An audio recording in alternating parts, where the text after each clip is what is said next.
Un tunnel est-il capable de tenir plusieurs années au même endroit sans s'envoler? Avec les serres naturales, l'avantage c'est que c'est un tunnel qui est très solide et par expérience, ça fait maintenant plus de 2 ans qu'il est monté.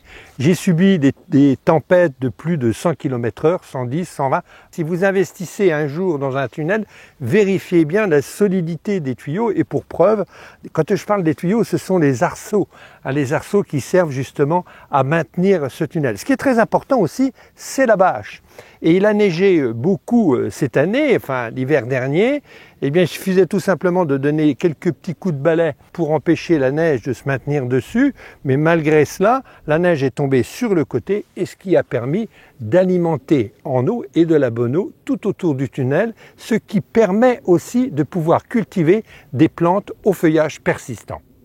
Un tunnel, on peut aussi de chaque côté faire quelques petites plantations. Alors d'un côté, il y a du feuillage persistant, ce sont des lauriers. De l'autre côté, j'ai préféré y mettre des saules. Alors les saules, c'est l'oseraie, c'est très joli, très décoratif pendant l'hiver. Et puis aussi, ça donne du feuillage. Mais alors, ici, l'intérêt du saule, c'est qu'il va récupérer aussi l'humidité. Vous savez, quand il pleut sur un tunnel, il ne pleut pas à l'intérieur, mais il y a de l'eau qui arrive sur les côtés. Eh bien, le saule va profiter justement de cette eau qui est autour du tunnel.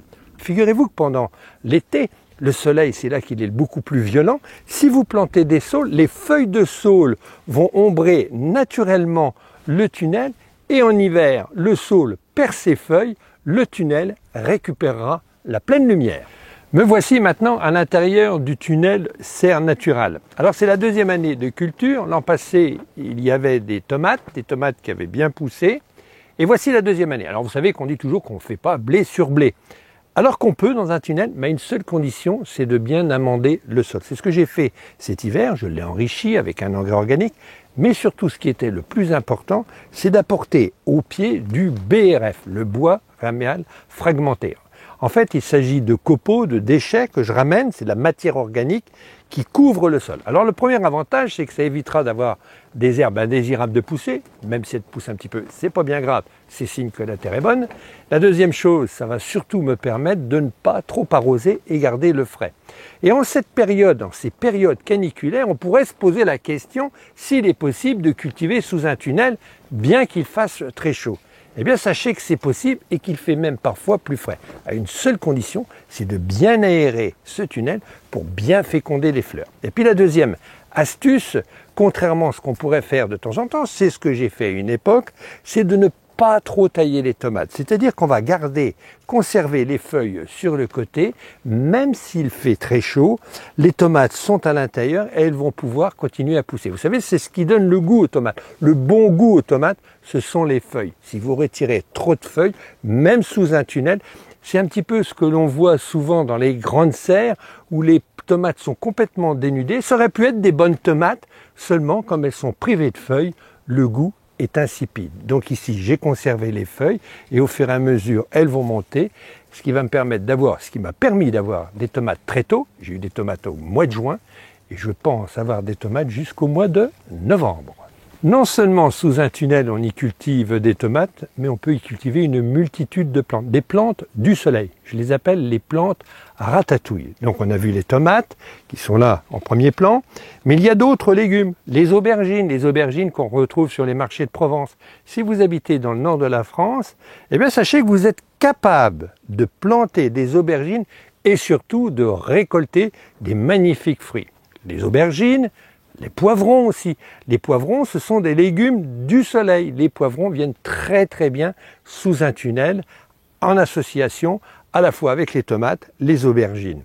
D'autres plantes, les plantes qui nous font aussi rêver, qui sont riches en eau et qui ont la particularité eh bien, d'être très rafraîchissants en été.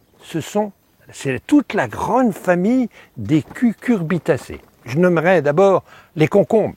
Voici un bel exemplaire qui pousse d'une manière assez formidable car il est alimenté par de la matière organique au pied. Et puis ça vous permet aussi, me concernant, de cultiver toute une gamme de concombres, des concombres différents, des jaunes en forme de boule. Autres cucurbitacées, ce sont les melons, plantes du sud. Eh bien les melons poussent très bien, notamment le charentais. Des melons riches en soleil, des melons qui seront bons très tôt et très tard. Alors l'autre avantage d'un tunnel, c'est qu'il ne pleut pas à l'intérieur. Et comme il ne pleut pas, les maladies ne sont pas à l'intérieur. Il faudra simplement, bien entendu, arroser, mais l'eau qui arrive sur les extérieurs, elle sera compensée par l'eau d'arrosage.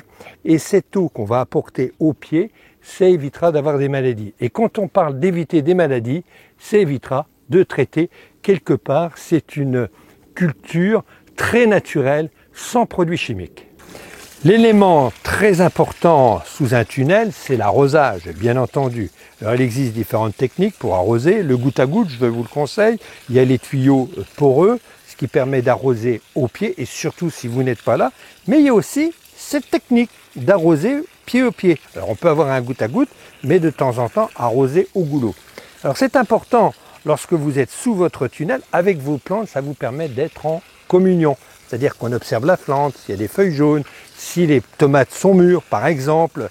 Voilà, ça vous permet de faire quelques petites prévisions, puis ça vous permet surtout d'être tranquille sous votre serre grâce à l'arrosage qui est un élément important pour avoir de beaux légumes. Sous un tunnel, il y a une plante grimpante qui apprécie l'ambiance, c'est la vigne. Alors la vigne, elle a un avantage, c'est qu'elle permet justement de récolter des grappes de raisin, vous allez les récolter un petit peu plus tôt, voire plus tard. Mais l'autre intérêt, c'est qu'elle fait de l'ombre naturelle, ce qui permet d'avoir un semblant de décor. Derrière cette vigne, on voit qu'il y a des canis, c'est un petit atelier là avec les outils indispensables du jardinier. Et cette vigne, en poussant pendant toute la période estivale, fait des feuilles et ça va permettre d'ombrer des plantes qui n'apprécient pas forcément le soleil. On peut en faire exactement autant avec les passiflores, avec ces magnifiques fleurs de passiflore qui à la fois sont décoratifs, dont les baies se consomment, c'est très apprécié, les fruits de la passion, et pour le même usage, fait de l'ombre pendant la période estivale et se libère des feuilles pendant la période hivernale.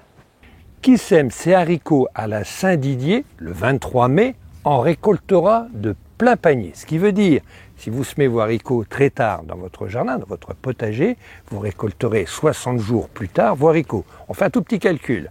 Juin, juillet, c'est-à-dire à partir du 14 juillet en extérieur, quand tout va bien, sinon c'est pour la fin juillet. Eh bien sachez que sous un tunnel, je récolte mes haricots le jour de la Saint-Didier. Ça veut dire fin mai, le 23 mai, car ils ont été semés 60 jours plus tôt, et grâce à la température, hors gel, j'ai pu récolter des haricots fin juin, à une époque où seulement on les sème.